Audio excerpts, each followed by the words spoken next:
You're watching City News 24/7 with temperatures steadily dropping in the GTA. All eyes are on city officials for how they're preparing to accommodate those who are living on the street and need to get out of the cold. Mark Mcallister is hearing from the city today. Mark, this is an update to a plan that was originally announced back in October. Yeah, it was a couple of months ago, Fiza, when the city said they're going to be trying to do that much more to increase the number of spaces to help people who are out of the streets to get out of the cold this winter. One of those things was supposed to be a 24-hour respite site beyond just the 4 warming centers they had talked about. That includes the Better Living Center on the exhibition grounds, which was formerly a warming center. It will now be available over the course of the winter. A number of different sites. They say it'll be about 250 additional people allowed at the Better Living Center. They've also talked about a 24-hour respite site for youth experiencing homelessness with a capacity for 30 people at Covenant House, and they want to extend the operating hours at 10 city-funded drop-in sites.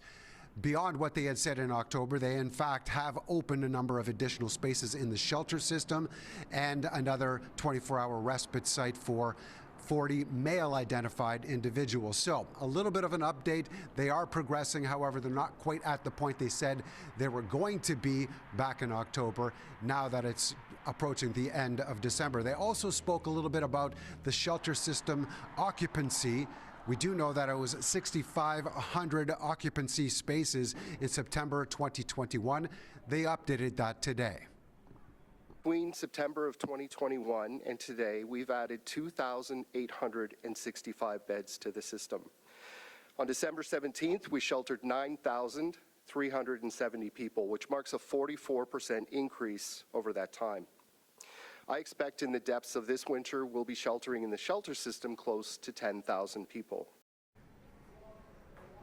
They also focused on, obviously, lots of talk about the number of refugees trying to get into the shelter system or at least find some sort of shelter. And now that the winter months are approaching, or they are here, they have said that some of the refugees that have arrived in our city aren't used to the cold temperatures, so that much more important to get them inside during the colder temperatures.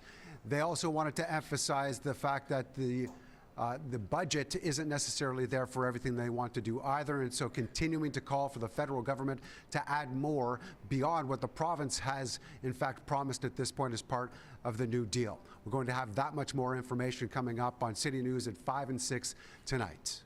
Fiza. Okay, that is Mark Mcallister at City Hall. We look forward to hearing more tonight.